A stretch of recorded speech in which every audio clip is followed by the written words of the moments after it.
All right, hi everyone. Okay, so today's lesson is going to be a little difficult just because we're going to be looking at more than one unit type in each equation, and we're going to be adding and subtracting them. So there's going to be multiple things going on, and that we're going to have to remember the steps for these, okay? So I'm going to walk through the first one and show you what it's going to look like. It's going to be really important that you have that note page with all the different conversions on it. As a good reference point for yourself while you're working through these problems, and really take your time to get through them. So this is probably one of those concepts that what people would normally use. So a lot of times they're not just sitting there trying to figure out how many ounces are in a pound, but they might be looking at the weight of something, which might be 4 pounds and 3 ounces, and see if they can fit it inside something that has a weight capacity of maybe 15 pounds. How many of those different weights could I fit in there? So there are a lot of different jobs or different items out there in which you're actually going to have to look at these things and put it inside your head and think about how much could I do here altogether. So a good example is the weight of a truck. So if you were moving across the country, you might only be able to put 8,000 pounds of furniture inside that truck, which is a lot. But you would have to make sure that your movers are doing a good job of looking at all the items that you have in your house, how much they might all weigh, and can you fit it all in the truck? You might be able to fit all the furniture in the truck, but did you overweigh it? And that can mean a lot to some people, especially with the movers and people who drive the trucks out there. They can only have so much weight on the road. So a lot of these things that we're going to look at today, it may not seem like something that you would normally use in everyday life, but there are jobs out there, and there are things that even as adults that we do that we actually have to look at these things, okay? So the first one that we're going to look at is 8 yards and 5 inches.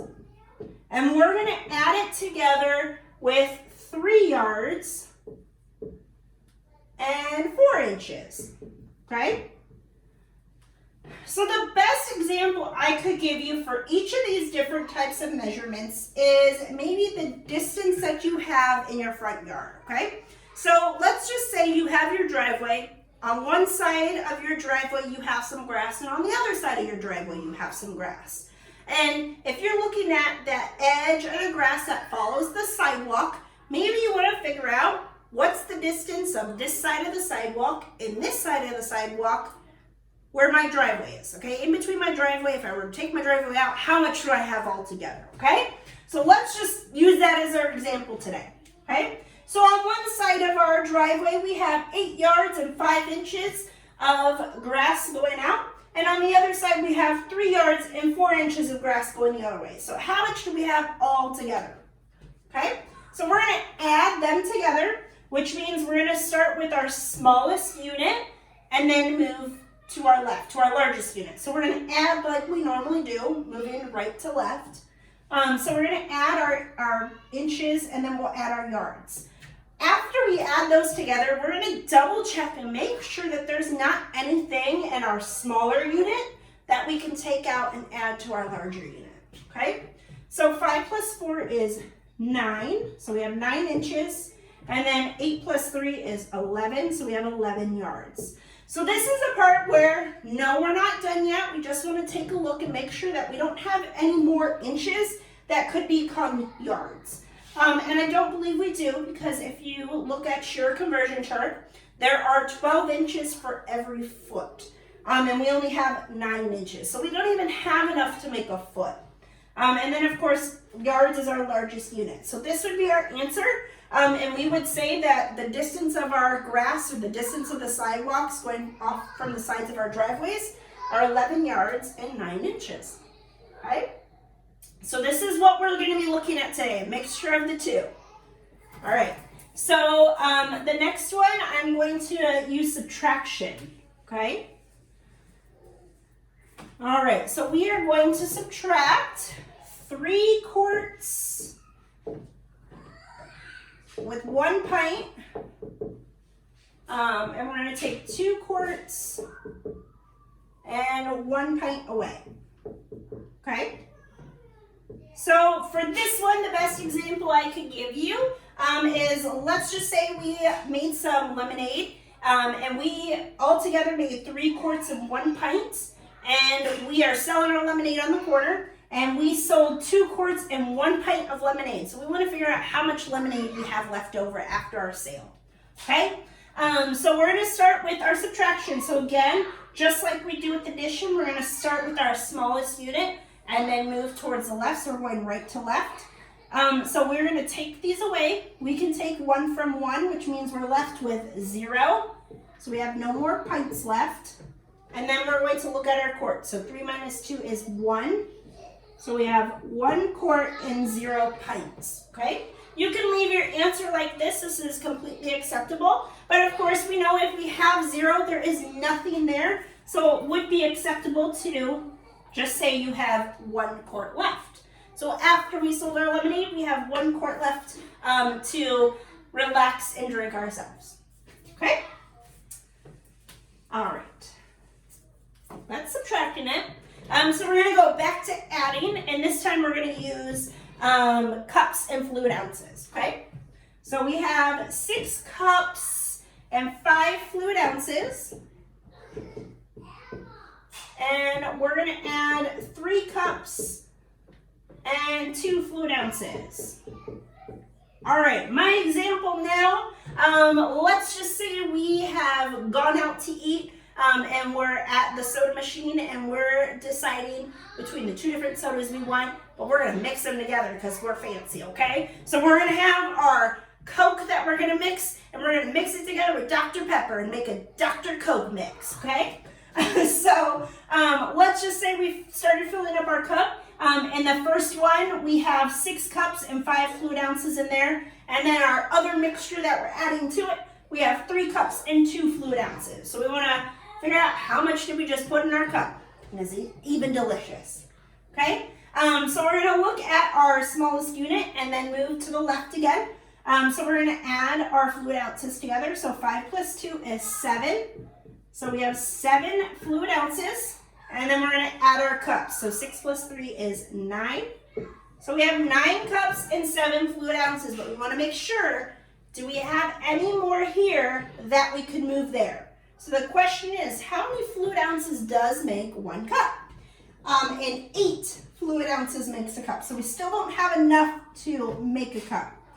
If we would have had, so I'm just going to change this just to show you, okay? Let's just say we had 3 fluid ounces here, and we said 5 plus 3 is 8. When we get to this step here, if we can see that we have enough of one thing to create the other, you can move it over. This is very similar to fractions. When we would get answers like 3 and 4/4, well, that 4/4 is 1 whole, so we could say we have 4 wholes. So for this purpose, this is the same thing that we're saying here. We know 8 fluid ounces is equal to 1 cup, so we really could just say we're not going to have that 8 fluid ounces, and we're going to add 1 cup to the 9 cups we have, and say we have 10 whole cups. Okay? So that's another way that we're going to look at these conversion problems. And then the last one that we're going to do, we're going to subtract again. Okay. So we have 4 pounds and 12 ounces. And we're going to take away 2 pounds and 14 ounces. All right, let me see here. Okay, so we went to the grocery store, and you know right now the grocery store is just picked over, and so the only meat that is left, there's this big roll of hamburger meat, okay? So we're gonna take that big roll of hamburger meat, and it weighs 4 pounds and 12 ounces, but the dinner that we're making for everybody, we only need about 2 pounds and 14 ounces of the meat, okay? So we're going to see how much meat do we have left over that we could save and put in the freezer and save for another meal, okay? So we're going to start again with our smallest unit and then work our way to the largest unit. So since we're subtracting, we want to double check and make sure that we have enough to subtract. So if I'm looking at this problem here, I want to look at this first bottom row of numbers. I have 14 ounces. Can I take that away from 12 ounces? Do I even have enough? I don't, okay? I don't have enough ounces up here. I only have 12, and I can't take 14 of them away, which means I have to borrow something from the larger number, okay? So this is where it's also important to know how many ounces are in 1 pound. Because for this problem, we're going to be borrowing a pound from this 4 pounds, so we have enough ounces to subtract, okay? So we're going to start and we're going to take away 1 pound, so I'm going to change this to a 3. I'm not putting a 10 at the top, and I'm not going to make it a 22 because this is not normal subtraction. We're not looking at just whole numbers that we already know how to subtract with. We're looking at the amount that makes a pound. So there are 16 ounces in 1 pound, which means I'm going to be adding 16 to this 12 that already exists, which means I have 2 plus 6 is 8, and 1 plus 1 is 2.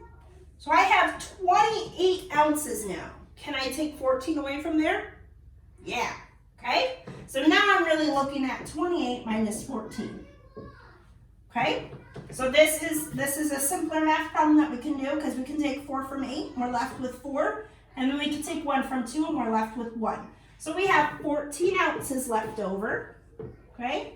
And then we're going to move over to the pounds. Because we borrowed a pound from here, we were left with 3.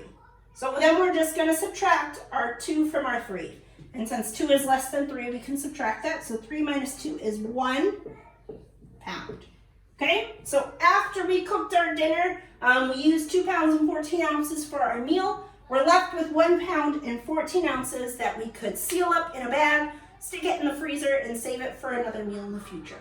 Okay, this one right here, this is going to be the one that's going to be a worrisome. Okay, so I want you to take your time through it and just try your best. See if you can figure it out. Maybe you phone a friend. Maybe ask mom and dad for some help. This one's going to be the toughie, okay? Because you do have to borrow, and we're really not borrowing 10 that we normally borrow with, okay? So this one, you're really going to have to do a good job at just looking at how much I have, what's the ratio here that we have for it, and then subtract, okay? When you get to your answer, the way that you could check it is just add your answer with the second row of numbers and see if you got the answer to the first or the top, okay? So again, just try your best, just stick with it. Let me know what kind of questions you have. This is the tough one, but I want to see how well you guys can just go with something challenging and just see if you can figure it out, okay? I know we're not together, it's going to be hard, but I just want you guys to try your best, okay? So don't worry too much. If you don't get through all the problems, that's okay. I'd rather you try them, really try your best, and then just, reward yourself with, I got 4 of them correct, and that was awesome because this was really hard, okay? So again, really just try your best. I know this lesson is going to be challenging for you, okay? All right, we'll see you guys tomorrow.